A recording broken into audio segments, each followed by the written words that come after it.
Welcome back to Bookmas. I am finally getting around to filming my holiday books reading vlog, or my Christmas books reading vlog. I've been wanting to do this for a bit, but guys, filming vlogs is difficult. You just film all the time for like weeks until a video just magically presents itself. So I'm still getting used to this style, but you guys have said specifically that you really like the vlogs and you want to see more of them, and when the people speak, we listen and we answer. So here you go. Here is a Christmas book reading vlog. I don't really know what books I want to start with. I think I'm literally going to look on Kindle Unlimited right now and pick my book with you guys. I don't really own any holiday romance books that I haven't read already, and I haven't had a chance to go to the bookstore to pick some up. So that is just when we turn to our old friend Kindle Unlimited and see what's available. I think I'm literally just going to type in at the top holiday romance and see what pops up.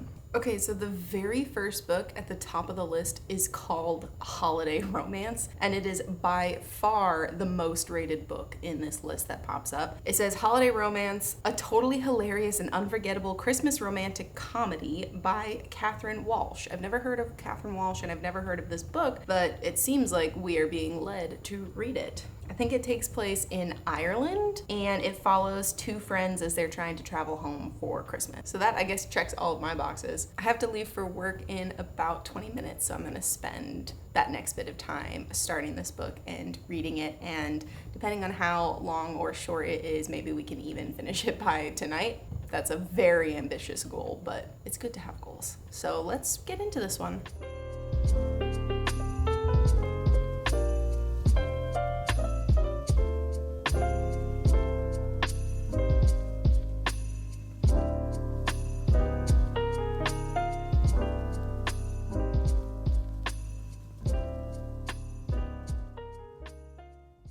Okay, I'm a couple chapters in now, and here is what we know about the holiday romance. It follows our main two characters, which are Molly and Andrew. They are both from Ireland, around the same village and town, but they never really met before. But they both went to the same college in Chicago, and they've lived there for like 10 years. The only reason that they met in Chicago is because Molly's friend, who ended up being awful, was dating Andrew 10 years ago. And then they met because of that, but that relationship didn't last, and that girlfriend is honestly a non-character. Coincidentally, though, that first year that they meet, they fly home to Dublin on the same plane, and they sit next to each other, weirdly enough. And they kind of become friends over the next couple of years, and then for 10 years, they fly back together to Ireland for Christmas, and they always sit next to each other, and it's kind of like a holiday tradition that they have, and they do become really close, but they don't really see each other throughout the rest of the year. I think they mostly just maybe text or email, but they don't really spend much time with each other except when they're flying home for Christmas, and they always coordinate that. They make it a big tradition and celebration of seeing each other again. Andrew is really big into Christmas and the holidays. Molly is a little bit of a Scrooge, but not really. Her family just never celebrated it very extensively, whereas Andrew's made it a really big deal. So they have very differing personalities, and it's super cute so far. I don't want to jump the gun right now, but I really like Catherine Walsh's writing. I think I'd go into a lot of these books with low expectations, thinking that it's just going to be a quick and easy fun time, pretty bad writing, but that Hallmark Christmas movie feeling where you're just in it for the vibes, basically. And I still kind of feel that way about this one, but I'm actually pretty impressed with the writing so far, specifically the dialogue and the banter that these two characters have. I think it might be really good, and so I'm excited about that. One of my favorite things about reading on Kindle is when I start a book, at the bottom of the page it says, "We're learning your reading speed," and then it will tell you eventually how much time you have left in the book, but it also gives you the average of how long it usually takes readers to read one of these books. I feel like the average for these types of books is like 7 hours, 8 hours, somewhere in between there, and I think I'm a pretty fast reader, especially when it comes to these types of books. So as soon as it learns my reading speed, it says, you have 7 hours and 45 minutes left in this book. And then like 10 minutes later, as I'm reading and flipping through the pages, I'll check again and it'll be like, you have 3.5 hours left in this book. And that happened with this book again. So right now it's predicting that I can finish this in a little over 3 hours. So potentially we'll be able to finish it tonight, depending on what the plans are, but we'll see. I might be able to get a little bit of reading time in on my lunch break as well. But if I don't see you before then, we'll talk later.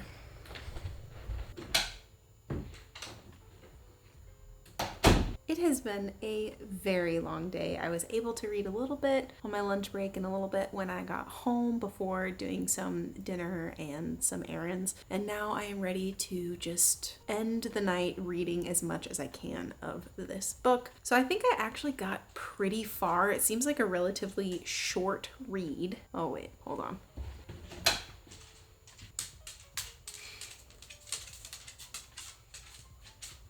At this point in the story, Molly and Andrew are trying their best to get home for Christmas in Ireland, but they're having an absolute travel nightmare. Everything has gotten canceled because of this massive storm that is going over the ocean that they won't be able to fly through. The solution is that they are going to fly around the storm, but they fly to like Argentina or Brazil. They go down and then they go up to Paris and then they go to London and then they take a ferry from London to Dublin. And it basically triples their travel time and it's a nightmare of a situation. And instead of getting to Ireland a couple days before Christmas, they're basically getting there on Christmas. Molly is very motivated to get Andrew home for Christmas because Christmas is such a big deal to him and he's been a really good friend to her and she kind of wants to do this for him as a Christmas gift and just to be a good friend, but she definitely starts to develop some feelings along the way. He is kind of oblivious to it, although we don't really know. We're just getting Molly's perspective, so everything is interpreted through her brain. Does he like me? Does he not? I'm starting to catch feelings. I don't know. So at this point, they're in London where I left off and they're going to catch the ferry in the morning to finally get to Ireland, which will be about 50% of the way through the book. And I'm not totally sure what happens after that. I think that there will be a lot of family interaction, perhaps some sort of conflict has to arise between them. The dialogue between these characters so far is absolutely impeccable. I'm loving the banter. It is super well written. Everything is very descriptive, but not in a way that's bogging stuff down. Like, I'm really, really enjoying myself with this book, and I didn't think that I would. I think I went in with pretty low expectations. So far, I'm having a great time. I don't know if I'll be able to finish it tonight, but I'm going to try my best because I might catch a second wind and be able to power through it for the next 2-ish hours, I think is about what I have left. I think I might take a short bath and read a little bit there and then finish up at some point before I go to bed.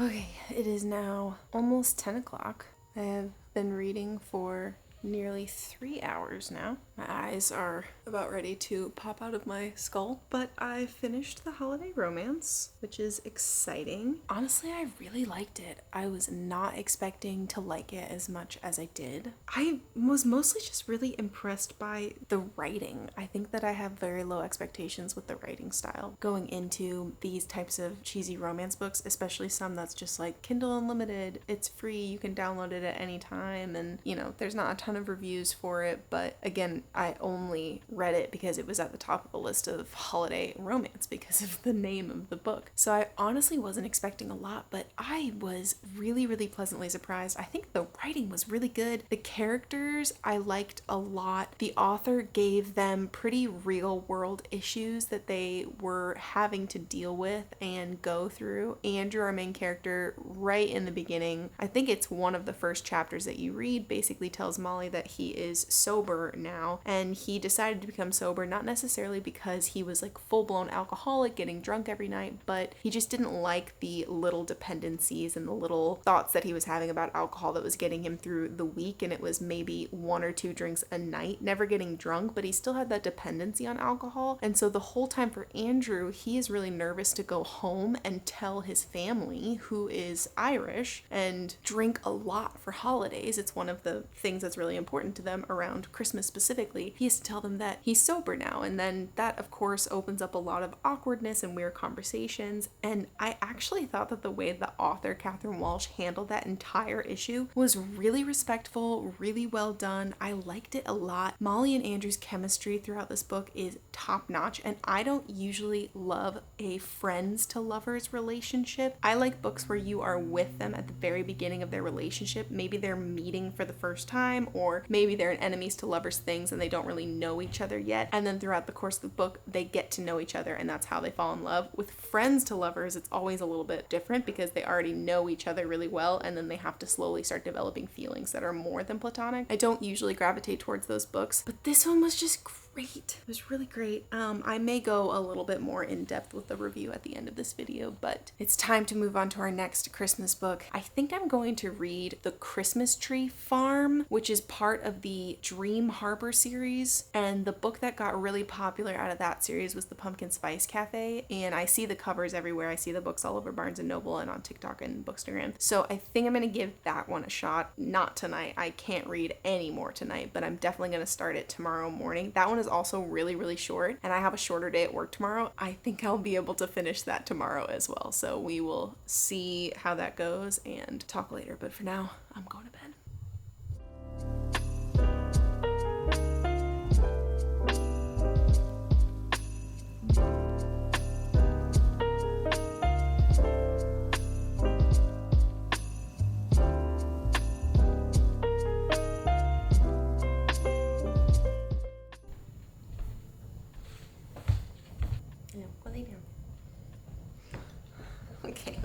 Okay.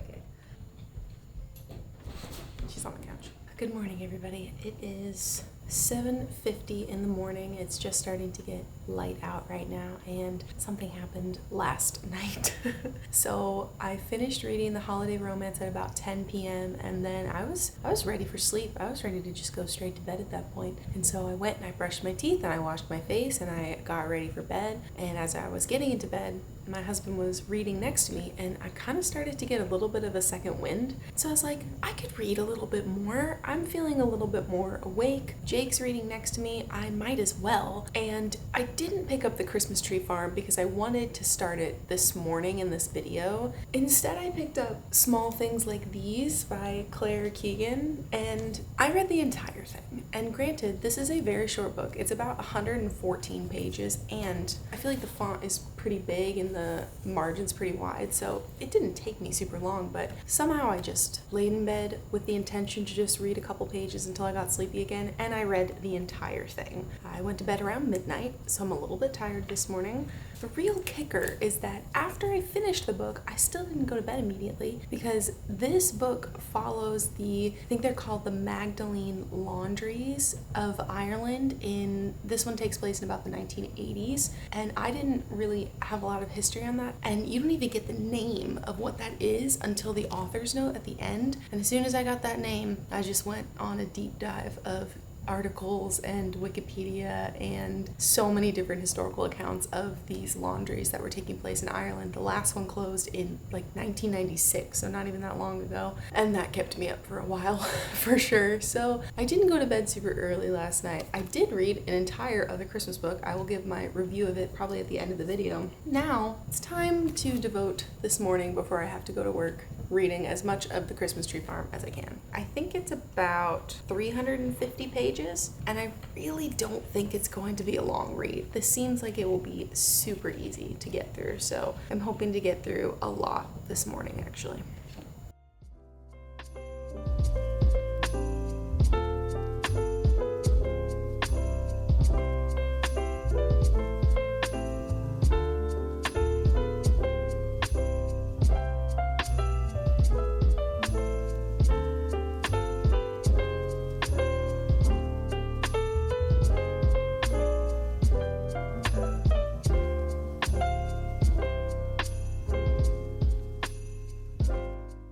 Okay, so we are off to a start. I will say that the dedication in this book nearly made me not read it. It's for anyone who ever wished Hallmark Christmas movies were steamier. This one might do the trick. I've never wished that. Don't want that. Feels weird. Almost turned around, but for the sake of science, we have to read this. We have to see what is up with it. So I'm about 60 pages in. Our two main characters are Kira and Bennett.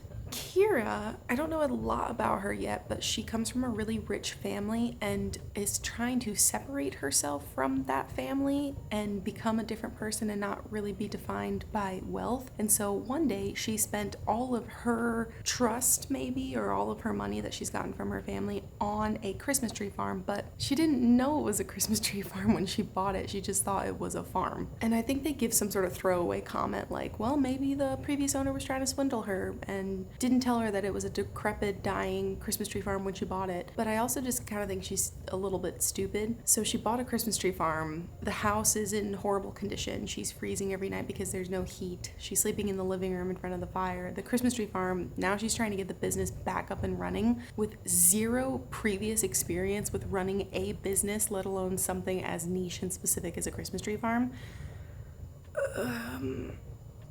And then our other character, Bennett, is here visiting his sister. And I think his sister is probably the main character of the first book, The Pumpkin Spice Cafe. So he's in town visiting her for like 5 weeks between Thanksgiving and New Year's. And he's got 1 million dogs. It's not 1 million, it's like 3. And takes them on walks on the Christmas tree farm, and that's how him and Kira meet. Kira hates Christmas. Bennett loves Christmas. So it's very kind of traditional Grumpy Sunshine, but maybe it's more like Grinch, Cindy Lou Who, and Kira's the Grinch and Bennett's Cindy Lou Who. I don't know. I have to say this is a significant downgrade in terms of writing style from the holiday romance. It's a lot more difficult for me to get through, but I'm just pushing on ahead because I really am interested in it. It has a ton of similarities to Love Light Farms, like a weird amount of similarities, even to the point that there's one of the main characters named Bennett. So I thought that was a little interesting. I'm not looking too much into it. Love Light Farms is so far much better. We still got like 300 more pages to go though, so anything could happen. This could end up being my favorite book. You never know. You just gotta find out. So I'm probably gonna stop reading for this morning and hopefully come back and finish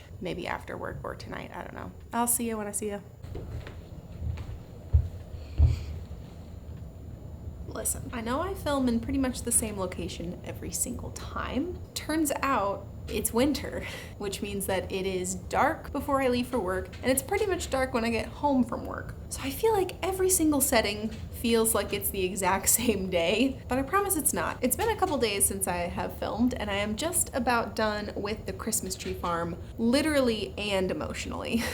I'm not gonna cast judgment yet because I still have about 50 pages to go, but here's what we know so far. Our main character, Kira, her issue is that she wants to be independent for the first time in her life and doesn't want anybody to take care of her, and she wants to take care of herself. Bennett's issue is that he's a fixer and he wants to fix everything and take care of everybody all the time. So Bennett sees Kira, who is struggling with this Christmas tree farm and trying to get it back on its feet, and is like, I really like this woman, I'm attracted to her, I want to help her and fix her life. Kira sees Bennett as this knight in shining armor, but in a negative way, and she's like, this guy won't let me do what I need to do for myself. He keeps trying to do it all himself. And that's kind of where the conflict is. Well, sort of. It feels like that's where the conflict is going, but that actually hasn't been conflict yet. They've just decided to go with like a holiday fling, and then Bennett is supposed to move back to wherever he's actually from at the end of the year or after New Year's or something, and then they're just gonna end the fling, no strings attached, totally fine, which obviously it's not gonna be totally fine. I don't know totally where it's going at this point, but I am committed to finishing it. I have come this far and I refuse to let this hang over me any longer, so let's just go ahead and finish this right now.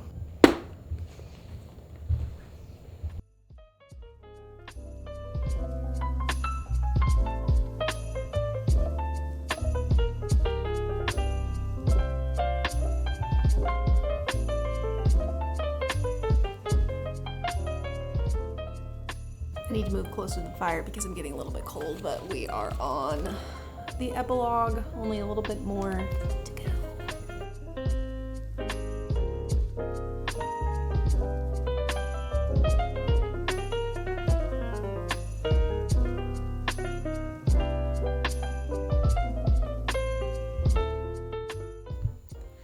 Okay, let's chat. So the first book that I read was Holiday Romance, that follows Molly and Andrew as they are trying to get home to Ireland from Christmas. All of their flights get canceled. It's mad chaos. I kind of gave you the breakdown of everything that's going on earlier in the video. That book really set a bar for the Christmas holiday romances that I was hoping to read afterwards and for the rest of the year. I am so surprised by how much I liked that book. I really was looking for a lot of flaws because genuinely I kind of went into it expecting bad writing, cheesy plot line, Hallmark Christmas movie vibes where you're just cringing but you're sort of happy about it because it's all about Christmas and that's great. That's what you want. And I was caught very off guard by how much I actually enjoyed the writing. I don't want to go this far, but I felt similarly with like an Emily Henry book where the dialogue is just so on point and so good, and I was smiling, I was laughing, it was funny. The characters were super relatable, super great. I think the only thing that brought that book down a little bit for me is that there really wasn't much conflict at all. It's kind of a weird juxtaposition because part of me really likes not having much conflict, especially in these cheesier, simpler books that I'm just reading for a good time. But Catherine Walsh pushed this book far enough into the category of, oh, is this like good? Do I like this? She pushed it far enough into that category where I actually began to expect a little bit more, and I actually began to want these characters to deal with real issues and talk through conflict and work through some stuff, but we didn't really get that, and so it just kind of stayed simple, it stayed sweet, and that's not even a negative thing necessarily, but it is definitely stopping me from bumping it up higher than a 4-star. But a very enjoyable 4-star. If you have Kindle Unlimited, even if you don't, I think it's really cheap on Kindle. I would highly recommend reading that if you're looking for a Christmas romance right now. I know that there's a second book in the series called Snowed In that focuses on a different family member of Andrew's, I think, and so I'm super excited to read that as well. More excited to read it now that Holiday Romance was such a hit for me. Then secondly, I read Small Things Like These very surprisingly and last minute, and I didn't think that I would read it or finish it in a single sitting a couple nights ago, but we did. This has been on my list to read for a while, and when I got it from the bookstore, the lady that was checking me out was like, oh, that is such a good book. That's my favorite Claire Keegan book, and she just really talked it up a lot. And so I decided to just pick it up. It took me like less than 2 hours to read, honestly. It follows our main character, Bill Furlong. I actually thought that this was going to be about the Troubles of Ireland, which was the war between the Catholics and the Protestants. I thought that that's what this book was about, and I think it takes place during that time, but that's not actually what it was focusing on. Hold on.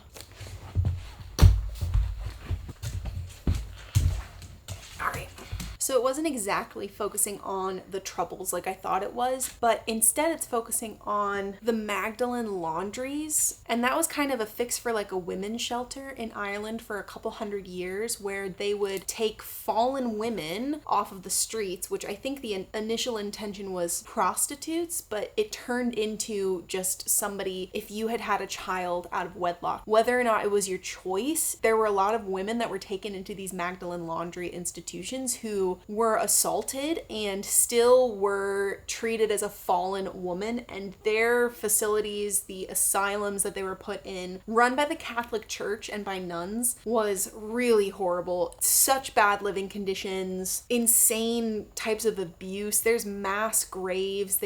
Such hard subject matter. I really don't want to talk about it too much in this video. It's just rough. It's really rough, and that's actually what this book is about, but it's from the perspective of a man that lives in a village and delivers coal to the Magdalen laundries and the convent. And Claire Keegan chose to tell the story of these women from a man's perspective, which I actually thought was really interesting. I think there is totally opportunity for it to be told within the convent, but I think it was just a really interesting choice, the way that she ended up doing that. The writing is really beautiful, the message is really beautiful, and it just kind of, I don't know, I really liked it. I don't think I liked it as much as I was hoping to, or as much as people were hyping it up. People talk about this book really, really highly, and I think I just unfortunately suffered a case of too high expectations. It was still really amazing. Again, I don't really want to go super deep into the subject matter right now, but I would highly recommend that you read it and then research it. That's kind of what I've been doing for the last couple of days, is just researching, reading, looking everything up that I can online to learn more about it, because it's really sad. It's really fascinating too, just everything that went on. And I think this is a great book. Maybe not as good as I was hoping or expecting, but definitely a great book. I'm gonna also give this a 4 stars. Yes, and then our last one, making a really sharp turn from small things like these, The Christmas Tree Farm. I've already talked quite a bit about this plot and the premise in the rest of this video. I think that I would like to throw my voice in to all of the other people that are saying the writing is really bad in this one. I agree the writing is really bad in this one. It's hard for me to automatically judge a book like this based off of the writing, because I kind of read these books expecting it to be bad. I think, honestly, because this was so similar to Lovelight Farms, which is on my shelf over here, because it was so similar to Lovelight Farms, it felt kind of annoying, because I could just be reading Lovelight Farms and it's a better story that's better written with better characters. This just kind of felt like a knockoff of that, and not a great knockoff of it. Kira was super annoying. Bennett was super annoying. His whole thing was how he is a fixer and he takes care of people too much, and then he gets used by his relationships. And he's very self-aware of that. He is a self-proclaimed human security blanket, and even though he is so self-aware, he still continues to do these things and is not doing anything to help his case. And Kira, at the same time, is the opposite of that, and also very, very self-aware, but they're so far on either side of the spectrum to the point where it's like wrong and it's hurting them, but they refuse to fix themselves. And then the author doesn't really talk about how anything gets resolved in the end. They just fall together and it works out. I don't know. I think everybody also really likes this book, and I feel like I went in with pretty managed expectations, but honestly, it was the holiday romance that hurt this book more for me, because that was way better than I was expecting, which then gave me a little bit of false hope that this could be better, and it just wasn't. So I'm going to land this at a 3 star, just because I knew what I was getting into. It just was a little bit less enjoyable than I was hoping. And that's it.